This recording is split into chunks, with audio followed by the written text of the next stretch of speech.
Preterm birth completely eliminated. Oh my goodness. In their offspring. IUGR completely eliminated. That means intrauterine growth restriction. That means small babies. Yes. You reversed it. Yes.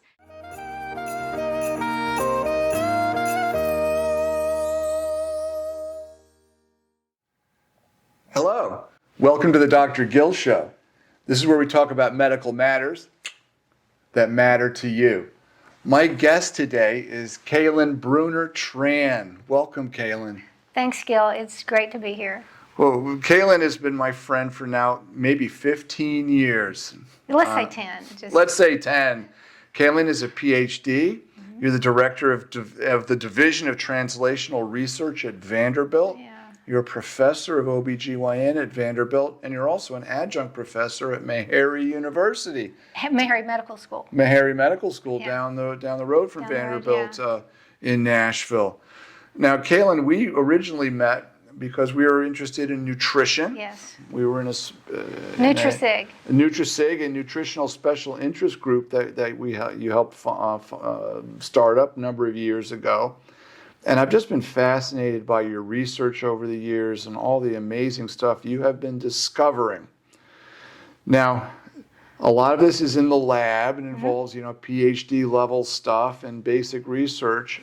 But hopefully today, as we chat about your work, we can make this accessible and understandable to lay people so they can understand how important the work you're doing is and how it's has already started to affect how we treat women. Oh, absolutely. Years and years ago, when I was still a student, my colleague and I, Kevin Osteen, we were the first to show that women with endometriosis did not respond very well to progesterone.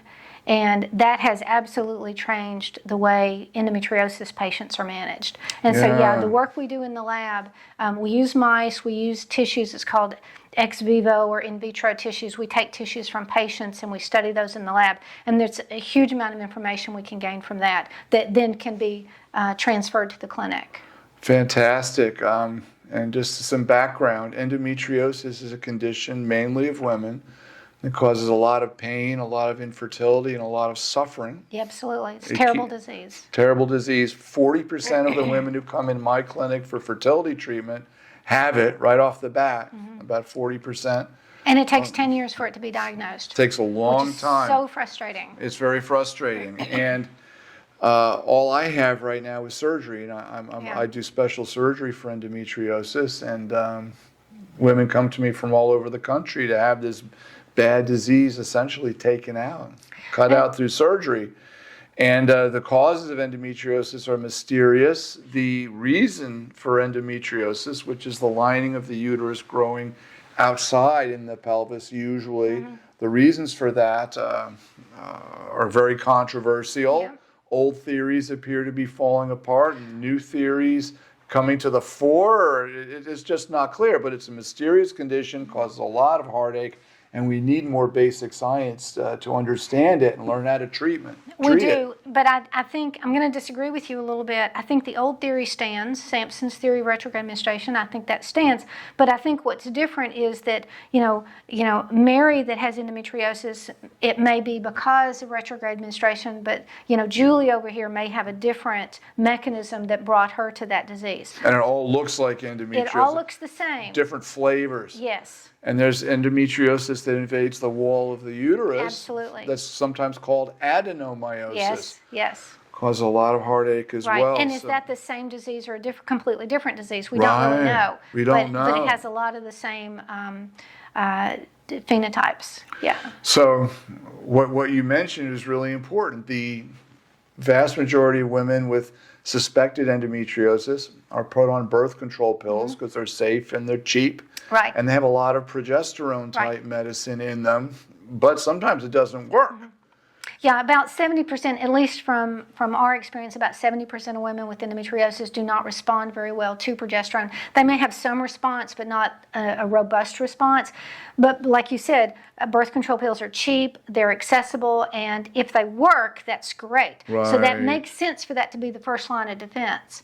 But for a lot of patients, they're not going to be effective, and so you have to move to something else. Right, and if you assume endometriosis is the lining of the uterus growing outside the uterus, the lining of the uterus should stop growing or become more what's called decidualized on progesterone, Right. but it doesn't happen Right. necessarily. Well, and endometriosis is not just a disease of progesterone resistance, it's also a disease of inflammation.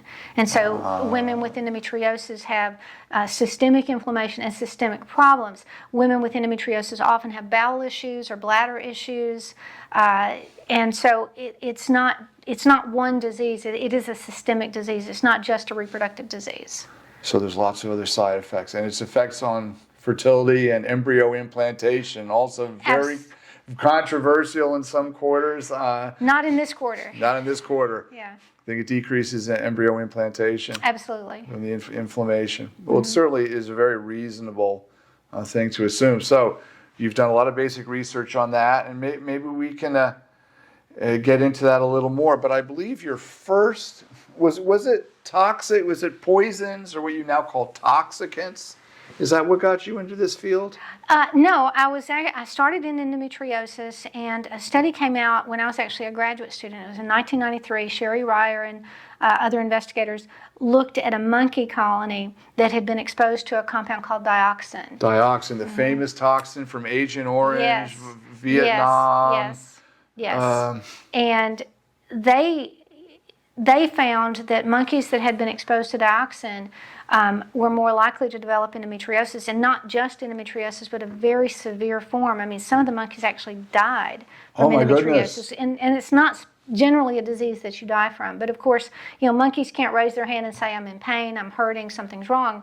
And it was only after a couple of them died and they did necropsies, which is an animal autopsy. So they did necropsies and found that they died of bowel obstruction, or they had endometriosis growing into the heart. It was horrible. That's and horrible. So then they did laparoscopes on the entire colony, and that's when they realized, okay, the animals that were exposed to dioxin were the ones that developed endometriosis, and then the higher dose got the severe form.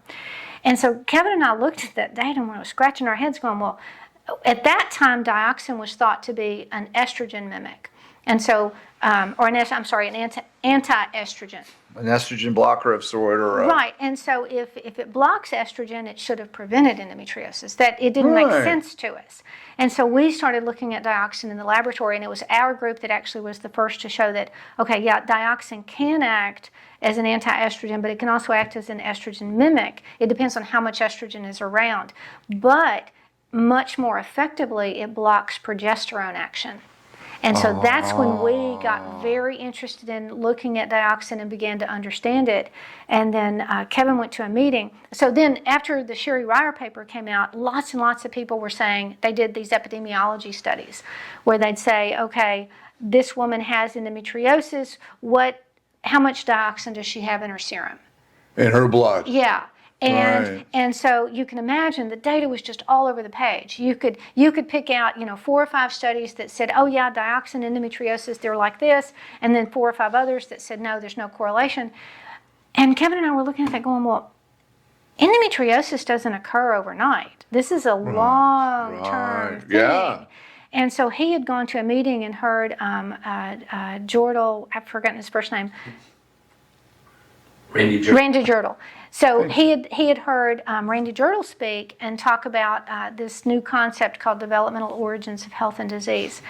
And he came back to the lab and said, we've got to develop a model where we exposed animals during development. And so that's what that is, developmental origins of health and disease, which means your adult health has its origin in the fetal environment. So when this fetus is developing from almost nothing, from just a few cells, all these, that's why we're always afraid of medications in pregnancy. Which is why we study fish oil. I don't want to study drugs. I want to study things I know are not going to hurt the fetus. Gotcha. And so we did this in mice because, I mean, my goodness, you're not going to expose humans to this on purpose. So by doing this, you mean you gave pregnant mice dioxin? We did. Did you feed it to them? Yes, we do it by gavage. You put it in a syringe and you get this little needle that has a big little and thing you on squirt it down their stomachs so you know how much they're getting. We know exactly how much they're getting. And pregnancies in mice are really quick, aren't they? 20 days. 20 days. 20 days. And so if you give it too early, you'll actually end the pregnancy. So it's an abortifacient. It is abortifacient. It's also a teratogen. And so Which means cause birth defects. Exactly. And so we had to figure out when can we give it so that we don't destroy the pregnancy, we don't mutilate the baby, Right. so that we actually get normal looking babies. So or that pups. We can, Let's call them pups. So nobody disagrees. Yeah, that's nobody true. Yeah. misconstrues That's what right. we're saying. That's right. The Well, pups. I get very attached to these animals. Yeah. So we had to. What we do is we do day 15, which is like early third trimester. If you're trying to think about a human pregnancy. Okay, so they're still they're mainly developing. formed, but still developing. Yes, so mostly they're going to grow. So they don't develop cleft palate. Early in pregnancy, they'll develop cleft palate, which is very difficult to treat in a mouse. I mean, they will die. And so we wanted to get past that. And when we do it on day 15, we just give one dose. And we do it on day 15. The pups are born on time, so they're born on day 20, and they seem normal. But we noticed a long time ago that our control animals that weren't exposed, the babies, they would have, 6, 7 pups in a litter, and all of the pups would survive to weaning, which is 20, 21 days. But in our mice that were exposed to dioxin, we'd have smaller litters, not tremendously smaller, maybe 4 or 5 pups But per measurable. litter. But over time, yeah, I mean, Statistically significant. Yeah, over time it was, and so 4 or 5 pups, and then only about 70% would survive to weaning. We'd always lose 1 or 2 pups before that 21-day period, and we never knew why, but we do now.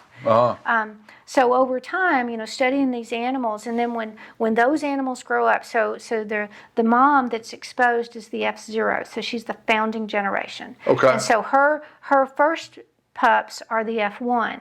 And so those F1 animals, half of them are infertile. The other half deliver, if they get pregnant, they deliver preterm.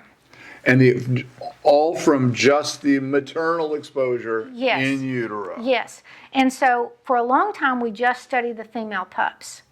And, mice have, again, multiple babies. And I kept having all these male babies. We're an OBGYN. What do I do with the males? I call my friends, hey, do you want some pups that were exposed to dioxin in utero? And they're going, no, I don't. Right. So I was having to euthanize these animals, and I just didn't feel good about that. And so I thought, well, we could at least mate the males and see if they have any fertility issues. Well, it turned out they also had fertility issues, so about half of them were infertile. But the most amazing thing is that when they were able to get their partner pregnant, those animals delivered preterm. So, let me understand this. So you have a pup. It was born exposed in utero to dioxin. Mates with another healthy female mouse. Yes. And those pups deliver prematurely. Yes, they do. So the mother was healthy. Mother was healthy. They have intrauterine growth restriction. So they grow small. They're small when they're born, and I mean you can see it. They're tiny when they're born, and they're born preterm, and they're smaller. Like on day 1, they're still smaller. And we've done some where we've euthanized during pregnancy because we want to look at the placenta. So mice, as soon as the babies are born, they eat the placenta. And we wanted to study the placenta. A lot of people, even in our field, don't understand or don't appreciate the contribution of the male sperm to the placental phenotype. It's not appreciated in most reproduction, and that's what's so fascinating to me. Very little is appreciated in human reproduction, and we come back and visit this. But clearly from this experiment, the only variable that has changed is the sperm. Yes. It's a healthy dam, right? A healthy exactly. healthy eggs, and it's reproducible. And this wasn't just a one-off. No. This happens reproducibly. We have hundreds of animals now. So it had to come through the sperm. Right. And we know it's not the chromosome. It's No. not the chromosome number. No, it is not. So what we know is that the sperm with the dioxin background, it's called hypermethylation. There's an epigenetic change in the sperm, and we've looked at 2 genes. We looked at progesterone receptor, and we looked at something called IGF-2. And IGF-2 is the gene where the dad is trying to make the baby big. Okay? Yeah, it's a growth hormone. It's a growth hormone. It's an anabolic hormone. And so we see epigenetically modified progesterone receptor and IGF-2. And so the placenta does not respond to progesterone very well, and it doesn't make IGF-2. And so that's why the babies are small. And so, and then because of the lack of being able to respond to progesterone, progesterone protects the pregnancy. It's the progestational hormone. Right, in And mice so, and humans. In mice and primates. humans. And, we used to think that the end of pregnancy was caused by a loss of progesterone, like the mom quit making progesterone, but that's not what happens, And now we know that it's this decrease in progesterone receptor. So progesterone, it's like a lock and a key. Okay. So progesterone is the hormone is the key, and the receptor is the lock. And you can have as many keys as you want, but if you don't have the right lock, then the key doesn't do anything. All right, so let me just explain. Let me back up. Okay. Epigenetics. Yeah. DNA is this ladder of all Yes, these bases, yes. and people think, well, the code is there. Right. Well, it turns out it can be turned on and off with these little caps, these little methyl caps. So these things can be stuck on, which is a whole nother level of regulation and control. Right. And this can get passed on. So these are not changes to the DNA itself, as most people, it's not a mutation to the DNA. It's a difference in the methylation, which is called epigenetics. And it controls how the DNA is expressed. It's like hardware and software on a computer. Okay. The hardware is the DNA. The software is the epigenetics. And so the epigenetics controls how things are turned on. If you think about when a sperm and egg come together and you have this 2-cell embryo or blastocyst or whatever, how do you end up with an arm and a toe and a brain and an eye? It's all the same DNA. Every cell has all the same DNA. It's just amazing. But it's the epigenetics that says you're going to become an eyeball. Right. You're going to become an ear. And so you're turning on and off genes based on what is needed for that cell. And so when you have an endocrine disruptor on board that changes how those signals get turned on, then everything changes. Now, we focus on reproduction, and we look at the sperm, and we look at the endometrium, we look at the testis. But we've had other colleagues that have said, hey, I'd love to look at the brains of your animals. I'd love to look at the heart of your animals. Every tissue that has ever been looked at in these animals is altered.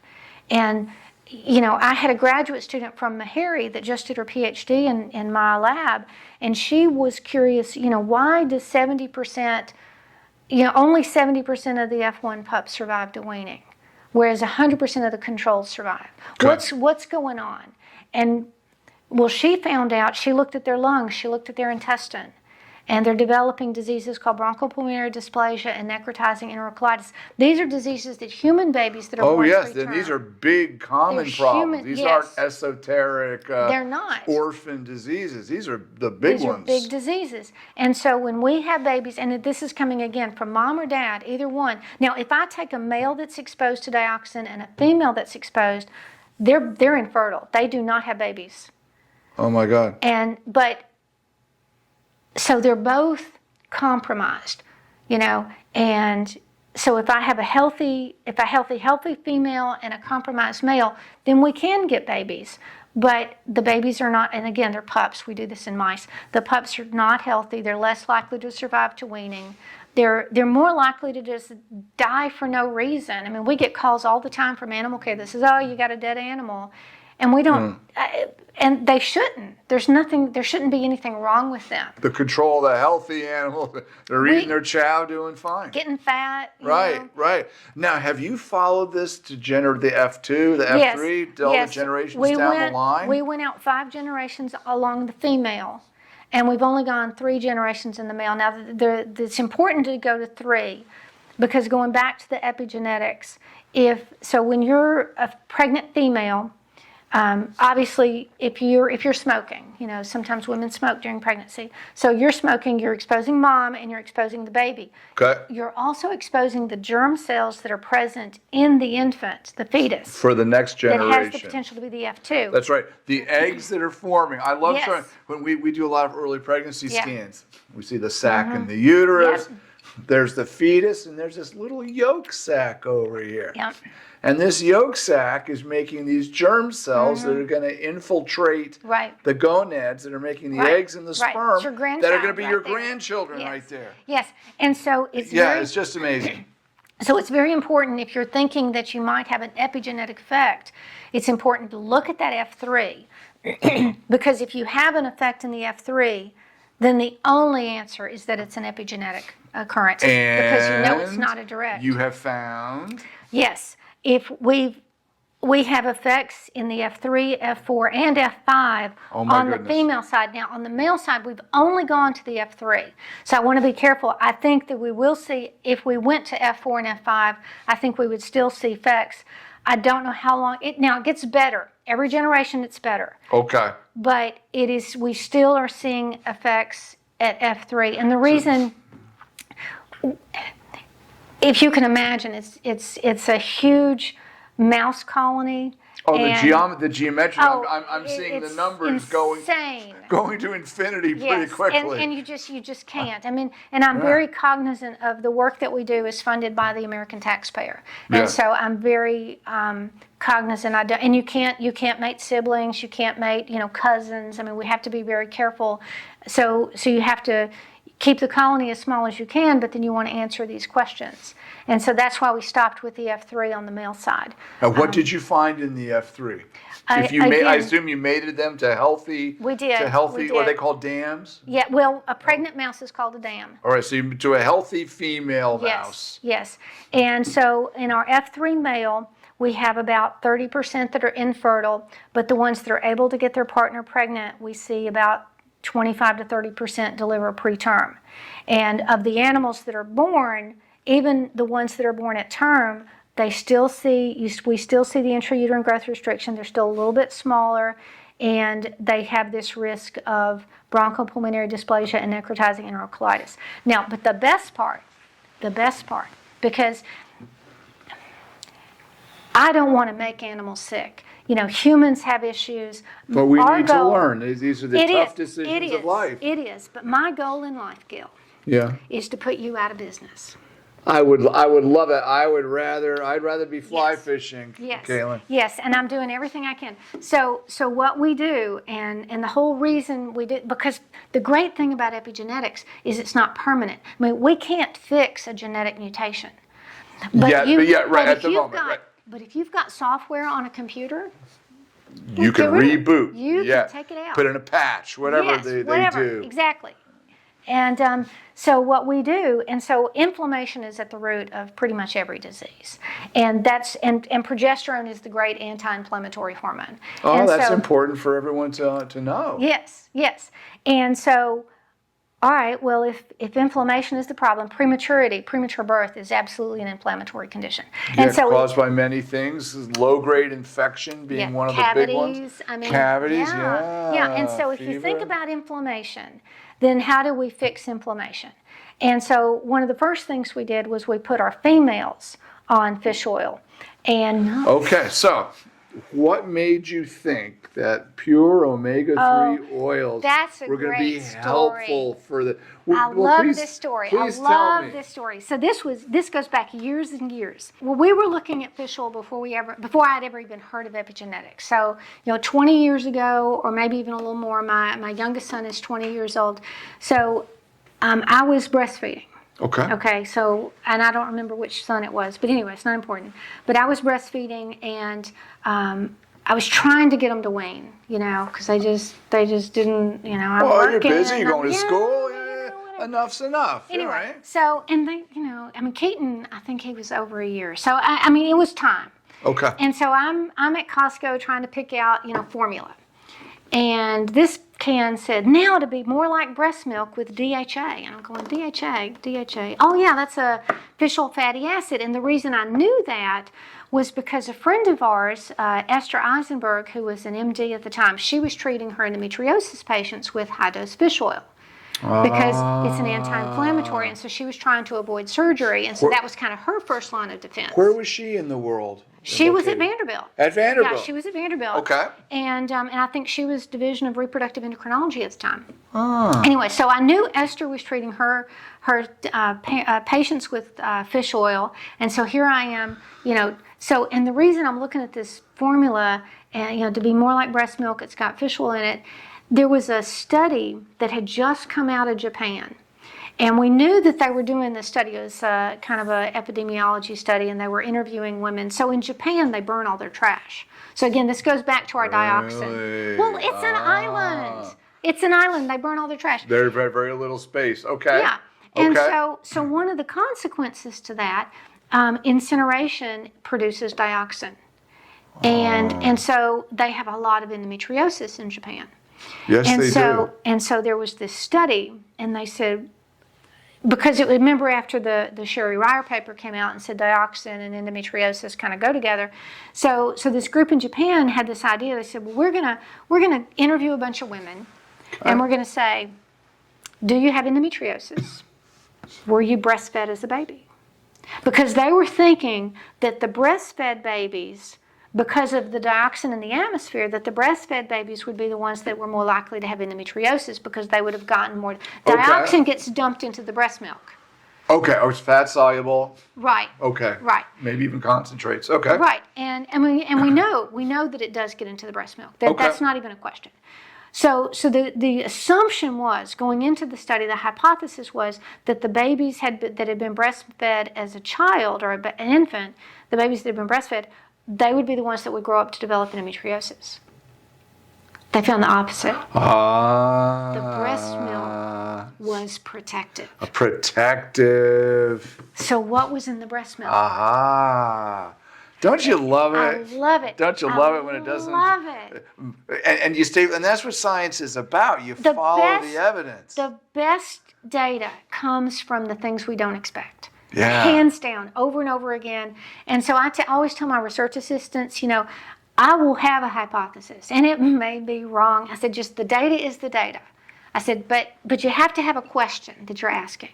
And I said, don't ever, feel bad about bringing me data, even if it's not what I expect. Because the best data is when you're going, what does that mean? And if you can figure out what it means, then you're really onto something. And so the Japanese, they didn't know. They just said, okay, breast milk is protective. We know it's contaminated with dioxin. We don't know what's going on. And so about that time, Kevin had gone to yet another meeting. I think it was in Mexico, and they were using olive oil as an anti-inflammatory, and they were looking at different things and olive oil is an omega-9. Yes, omega but also playing along at home. Yes, also that's true. If you're lesser so, exactly. And so we start putting all these little pieces together, and I said, I want to use fish oil in our mice and see if it makes a difference. And as a control, this is interesting too. As a control, I thought, well, we should use corn oil. Right. Omega-6s. Right. Yeah, okay, those were the sickest mice I've ever seen. Oh my goodness, and a lot awful. of parenteral nutrition uses corn They oils. shouldn't. Olive oil. Oh, yeah, fish I oil, know. whatever. No, it's terrible. I try to stay in my lane when I see it, but and I could be wrong, but then I'm not going to say the name brand, but I believe there's a lipid that people even give to women to try to prevent miscarriages or implantation problems. I won't go into it. I'm not a big fan of it. We'll talk about it later. So here you had this Japanese data suggesting breast milk was protective against dioxin, yeah. And you were now aware of this. Mm-hmm. Then where did you go with it? Well, then, because at that time we were treating we were doing our mouse model with the dioxin exposure in utero, and so then we took our F1 animals. So these are animals that were exposed in utero. And these are the animals that are either going to be infertile, or if they're fertile, they'll deliver preterm. So they're sick on many levels. Yes. And so I started putting my female mice on fish oil before pregnancy, and I kept them on fish oil throughout pregnancy. Did you mix it in their chow or something? Yes. And you got a good source, because I know they can go rancid. We got Mahaden fish oil. You have to change it out every 3 days. Yes, it's very sensitive it's very stuff. Oxidative. Yeah, keep it out of the oxygen, out of the air, keep it cold. We keep it frozen, and then you give it to the mice, and you have to change it out every 3 days. Right. So yeah, it's a pain in the ass. But we did it. But what happened, our mice had dystocia. Dystocia? They did not deliver. It was horrible. It was because horrible. The pups got too big? Because the cervix didn't ripen. Which is a progesterone. Well, you need omega-6s for it to ripen. and we were eliminating their omega-6. So you have to have that balance. That omega-3, omega-6 balance is so important. So now what we do is... So what did you learn? So how did you figure out that it was the omega? Well, I guess that was the only variable left that would cause the dystocia. It was, and I mean, I went to the open. literature. I went to the literature, and I started reading, and that's when I realized, okay, we have depleted their omega-6s in the cervix, and we actually took the cervix out, and we were looking at them, and so we did some other studies later where we compared. This is interesting. So I mean, for a while, I wouldn't treat the females at all because I was just so freaked out because it was really awful. So you couldn't even tell if it was helping because you would hurt them. Well, no. Well, I mean, it prevented preterm birth. And like I said, my kids had to be kicked out, but I was being monitored by a real physician, not some PhD, you know. Oh, when you were pregnant? Yeah. When I was pregnant, you know, and I went in at 40 weeks. Did you take fish? Did you already know this? Absolutely. So you already knew this. So you were confident enough to even treat yourself. I absolutely took fish oil during pregnancy. Absolutely. Sure did. And remember, my kid's dad is Vietnamese. He was born in Saigon. And so I was very worried that he had been exposed to dioxin. Oh, boy. Yeah. And, you know, we're hearing about the burn pits in the Middle East that our soldiers are exposed to. Agent Orange 2.0. And it might even be worse because it's not just dioxin. It's a myriad of toxicants. Yeah, toxicants, hell there. Yeah, I mean, it's awful. And so that's one of the things, Kevin, we just put in a DOD grant. And so Department of Defense. And so what we want to do is, you know, can we do something prophylactically that can prevent the development of some of these diseases? So, Kaylon, you had these ideas that omega-3 oils might be beneficial. Yeah. You had heard from some avant-garde people in Mexico and the southern U.S. that they were improving inflammation-related diseases with various oils. So you submitted a Department of Defense grant application? We did. So the DoD, we just submitted the DoD like a month or so ago, but before. Oh, this is fresh. Yeah. So So after Kevin came back from the Mexico meeting and we read the Japanese paper and then Esther is treating patients with fish oil, then that's when we first started experimenting with the fish oil and got incredible results. We completely eliminated preterm birth when we started treating the males. And so again, from a practical standpoint, from a research standpoint, males are so much easier because you can have one male and you can mate him to multiple females and get multiple pregnancies. Right. And so you can have the same male and he gets, mouse A pregnant, and then you put him on fish oil and it gets mouse B pregnant. And, it's controlled. Yeah, so it's a paired T-test. I remember this. Okay. You can't do that with humans. Right. I mean, you can, but I don't recommend it. But you can do things like that with mice, and then with the females, if she's your experimental group, well, you have to wait for the mice to wean, and then they have to grow up, and then if you've already dosed her once, then you can't really dose her again. I mean, it's just messy. And so we started working with the males, mostly because I had these males left over, the F1 males that I didn't want to euthanize and nobody wanted them, and so I started looking at them, and they had fertility issues, and they had, they would give preterm birth to their partner, and so I was like, oh, what if I put him on fish oil? How is that going to happen? What's it going to hurt? I got a hypothesis. It might be good for the guys too. And so the first thing, all right, so the first So what'd you do? You just put it in, once again, did you gavage them, squirt it down their throats, put it in the chow? We called Purina. I called this company called Omega Protein, and they had this very high quality fish oil, and so I bought the fish oil. They sent it to Purina. Purina put it in the mouse chow. Oh my goodness. Yeah, no, it was awesome. Everybody just working together, and Omega Protein actually donated. I was willing to buy it, but they were like, no, we'll just, I guess they wrote it off their taxes. I don't know. But anyway, they donated it. They sent it for Purina. Purina was awesome. They put it in the fish oil. We did 5%, 10%. Then we did some with just DHA. The DHA by itself did not work very well. But anyway, so then we've got this fish oil. We keep it frozen and we give it to the mice. And so the first thing, the F1 animals that are not on fish oil. And so I had a friend of mine from Meharry come over, and he was going to help me I knew a sperm when I saw it, but I couldn't really tell you if this is a normal sperm, is this healthy? Because I'm female reproduction. And so Archie comes over and we're looking at the sperm under the microscope and it's swimming in circles. And I said, I'm not an expert, but I don't think that's right. Aren't sperm in mice kind of hook-shaped? They are. Humans are tadpole-shaped, but mice are hook-shaped. Mice have a little hook on them. But they still swim straight? They're supposed to swim straight. Progressively? Yes. And these were swimming in circles. Huh. And that was bad. And then we had a lot with tail defects and acrosome defects, and some that didn't have the little hook that they were supposed to. So we had a lot of sperm morphology issues. So no forward motility, a lot of defective looking sperm. Okay. And then Archie also measured their testosterone levels, and those were low, not significantly low, but very consistently, measurably significantly lower. Yes. And when we put the animals on fish oil, sperm morphology improved, they no longer swim in circles, testosterone levels improved, and fertility went from 40% to 80%. Oh my goodness, that's a clean, controlled experiment, one variable. Preterm birth completely eliminated. Oh my goodness, in their offspring. IUGR completely eliminated. That means intrauterine growth restriction. That means small babies. Yes. You reversed it. Yes. And going back to my student, Lonnie, who's now with the CDC, we eliminated necrotizing enterocolitis and bronchopulmonary dysplasia.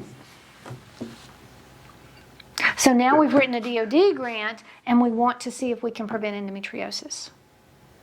Because these are the same in humans, or at least in mice. We're still doing it in mice. But remember how I said that those are the babies that will grow up and have what we call the endometriosis-like phenotype. They don't develop endometriosis. They do develop adenomyosis. Okay, in mice. So we're talking about mice. We're talking about mice. There's a cousin condition called adenomyosis that mice do develop with these toxicant exposures in utero.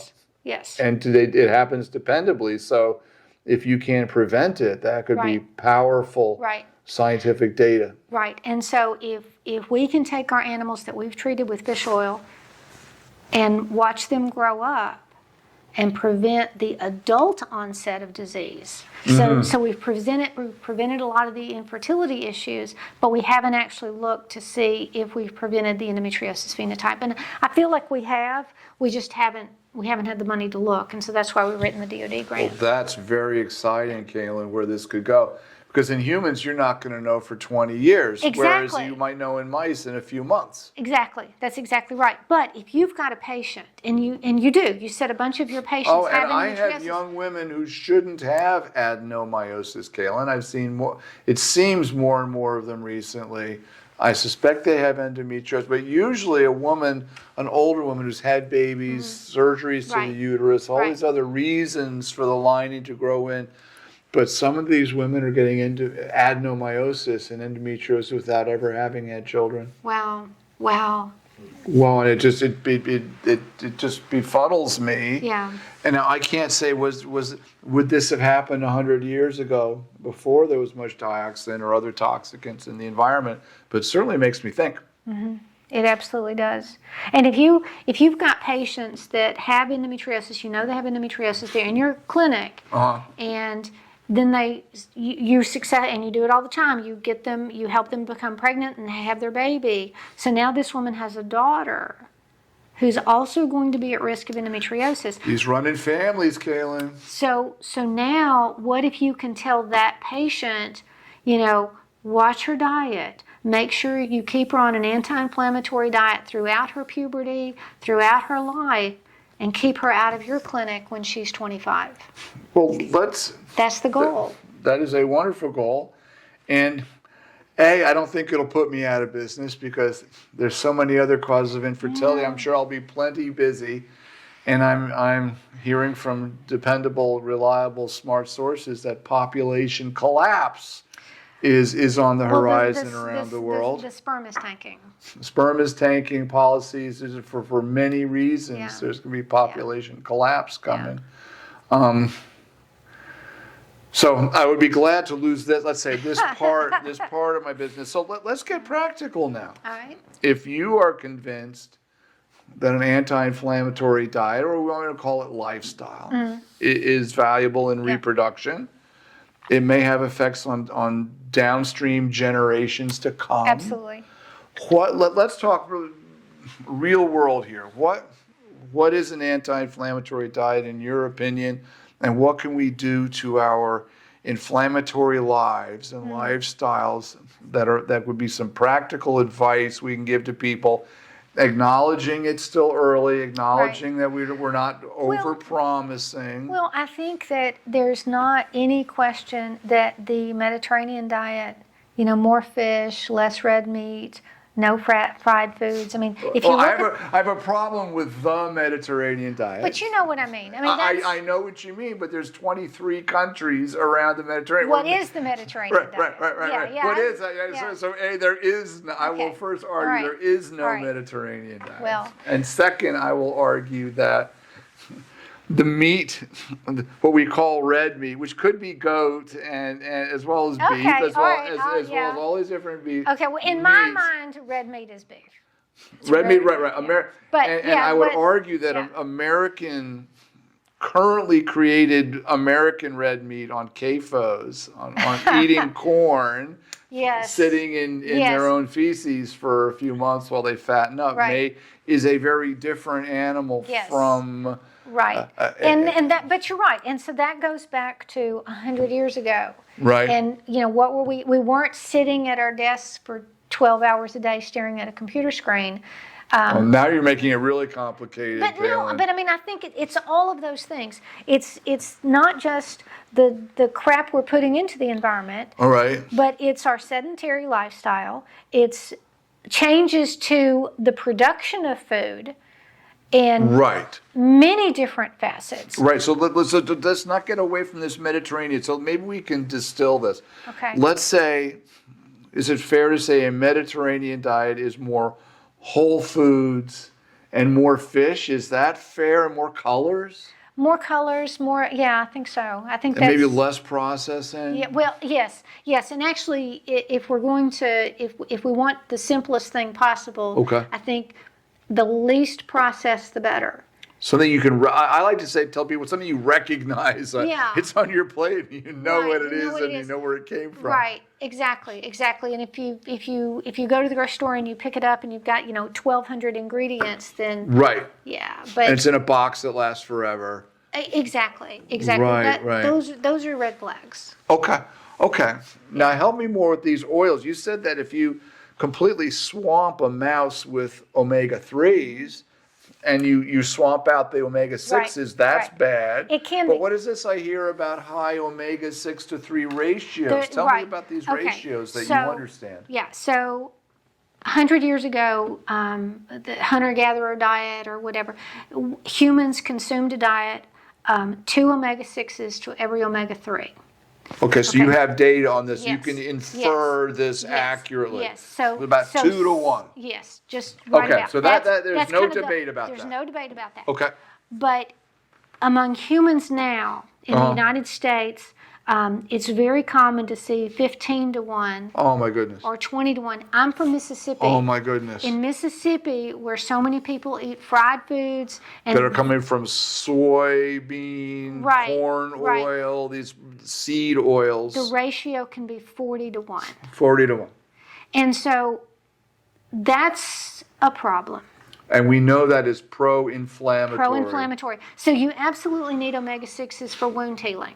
There are certain processes that need omega-6. Omega-6 is not a bad actor.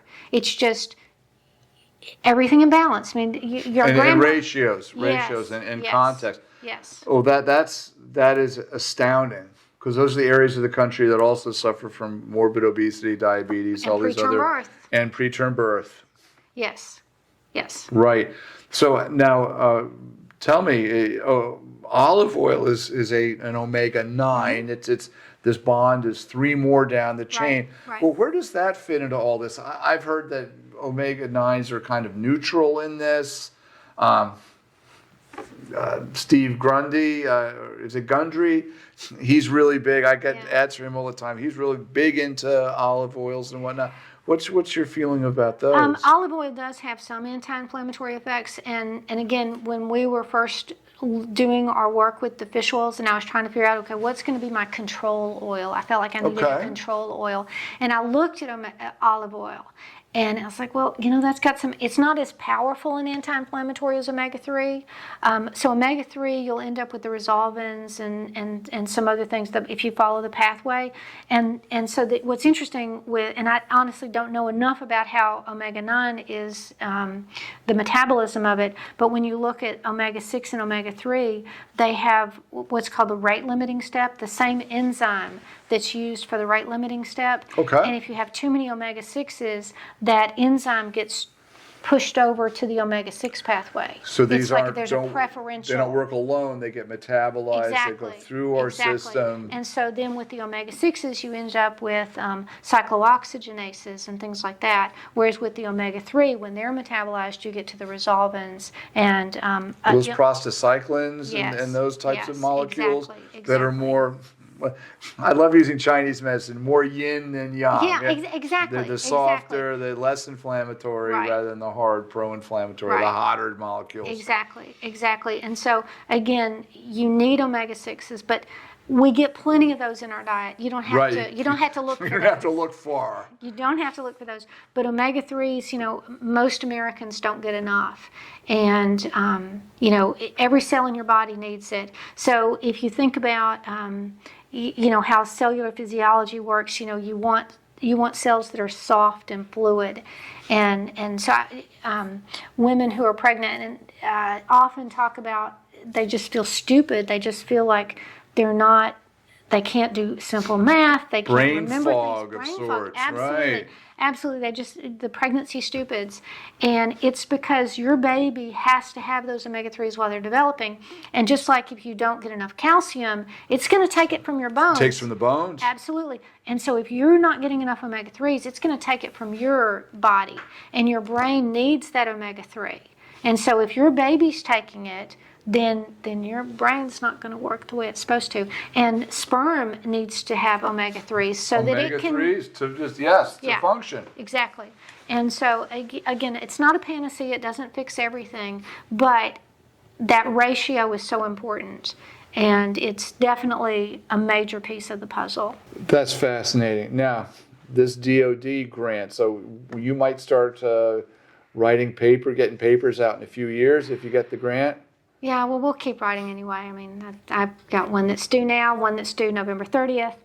And we'll keep writing. We'll keep putting it out there. But so this is not what I call crunchy granola advice. This is based on solid science. Absolutely. You're seeing benefits of an anti-inflammatory diet. Absolutely. Let's call it even an anti-inflammatory lifestyle on real-world diseases that are common. Absolutely. Prematurity, enterocolitis, necrotizing enterocolitis, premature labor, all of this, small babies. All of it. Is there some data to suggest that fish oils might also increase the intelligence of offspring?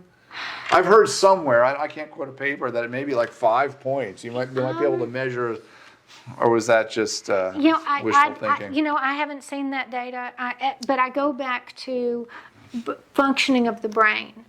And I don't know that it actually changes your intelligence score, but I think if your brain is functioning better, it's like, I'm a morning person. I get up in the morning and I read something, I retain it, but at the end of the day, when I'm tired, I've had a glass of wine, I don't need to balance my checkbook at that point.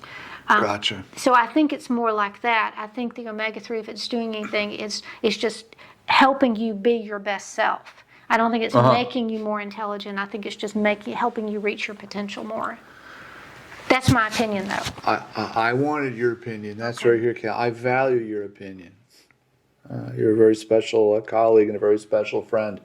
So tell me, I have taken various types of fish oils, and some of them you burp funny, and some of them give you some stomach distress and changes in bowel habits and that are not necessarily pleasant.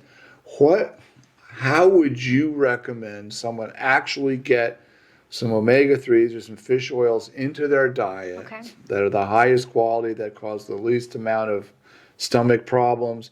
And maybe we'd take it with food, without food. What are your suggestions, please, for what are your practical recommendations? Okay, so again, I'm PhD, not an MD, but That's I can tell okay. you, what has worked for me.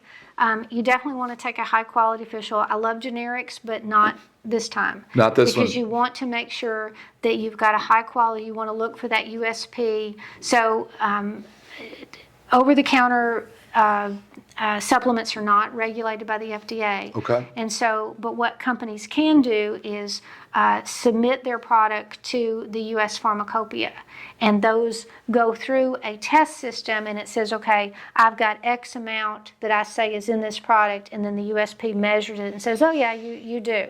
And so that's Okay. the closest thing you can get to having something that's been screened, and you know that you're buying what you think you're buying.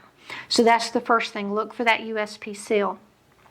So if you've never taken it before, I would start off with just, I take about 2,000 milligrams a day, which is a lot. So they tend to come in gram-sized capsules, a little big, or a half gram. I can't take. That's a little big to swallow. Right, I can't take the big ones, but I take the smaller ones.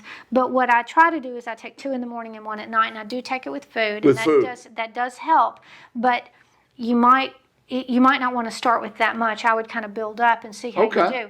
Now, my oldest son, because they take fish oil too, my oldest son can't take as much as I do because he gets nosebleeds.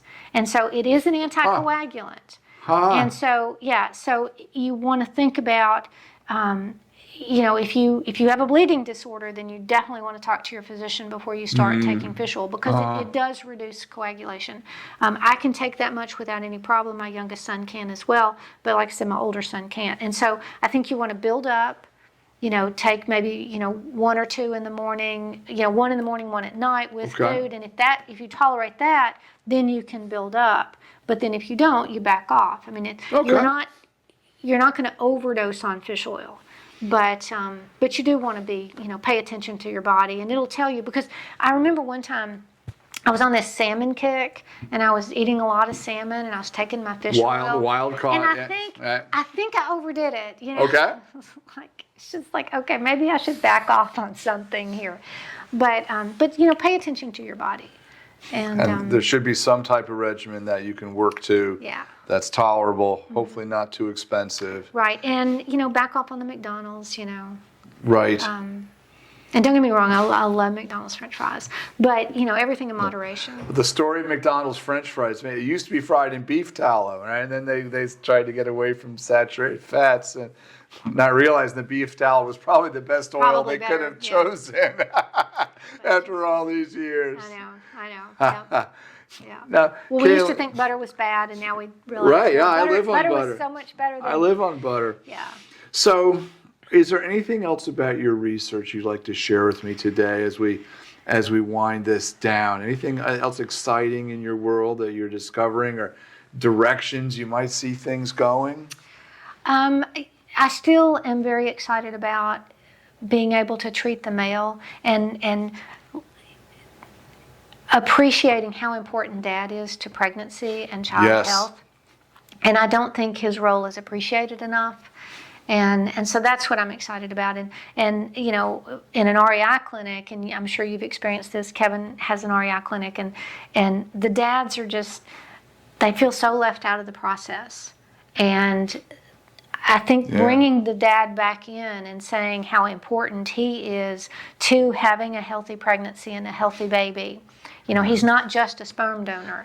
Yeah, and this is hard to convey. It's not like I can show a paper. Show them some of mine. Prove it, but it's hard for me to do so. To say, look, to make a other than, gee, you're overweight, or you're chewing tobacco, or you're breathing. In my area of the world, a lot of pesticide exposure. These guys are. There's a job called being an applicator. Yeah. This is generally a guy who goes around spraying chemicals on all these different farms. That's what he does. And that goes back to the Agent Orange. and what those guys were doing. And so you've got, the guys in the field that were exposed kind of on the back end, but the number of men that were involved with spraying the chemicals, cleaning the planes after they had sprayed, or cleaning the nozzles. So one thing I learned was that, Agent Orange was shipped in these barrels, and they were supposed to dilute it. But the guys on the ground were never told to dilute it. And so they're using it, it's like really thick. And so they'd load the plane and it would spray the nozzles, and then the nozzles would get all gummed up. So they're over here using pipe cleaners to try to clean these nozzles. Oh, and this horrible toxin. Yeah.